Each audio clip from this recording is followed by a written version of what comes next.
Assalamualaikum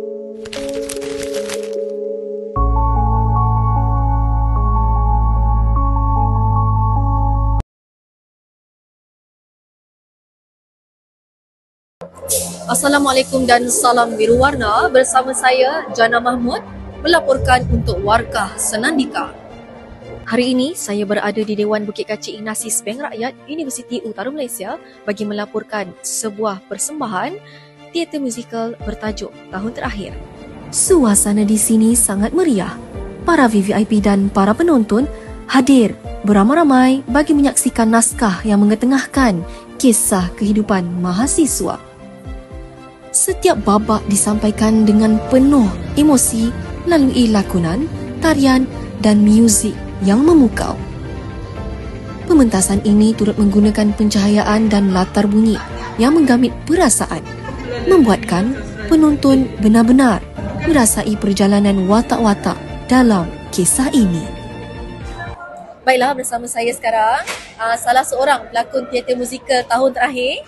Hai, saya Hazliza, memegang watak Emina. Baiklah, Hazliza, sebagai pemegang watak Emina dalam pelakon teater, apakah cabaran dalam memegang watak ini?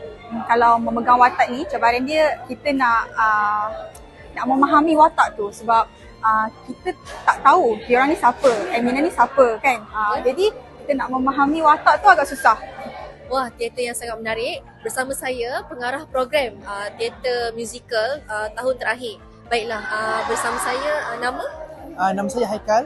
Baik, Encik Haikal, boleh tak kalau saya nak tahu apakah harapan Encik Haikal sendiri sebagai pengarah program terhadap program ini? Sama ada semasa atau selepas program inilah.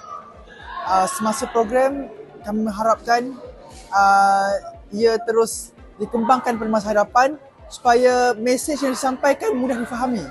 Teater merupakan sebuah wadah untuk menyampaikan mesej yang terbaik untuk masyarakat, menyampaikan nilai murni. Dan insya-Allah dengan usaha kami ini dapat melonjakkan lagi pementasan teater di masa hadapan, insya-Allah. Amin, insya-Allah. Okey, terima kasih Encik Haikal. Secara keseluruhan, pementasan tahun terakhir bukan sekadar hiburan.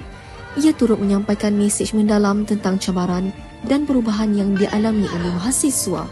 Tahniah kepada Ignatius Bank Rakyat dan semua yang terlibat atas pementasan yang berjaya ini.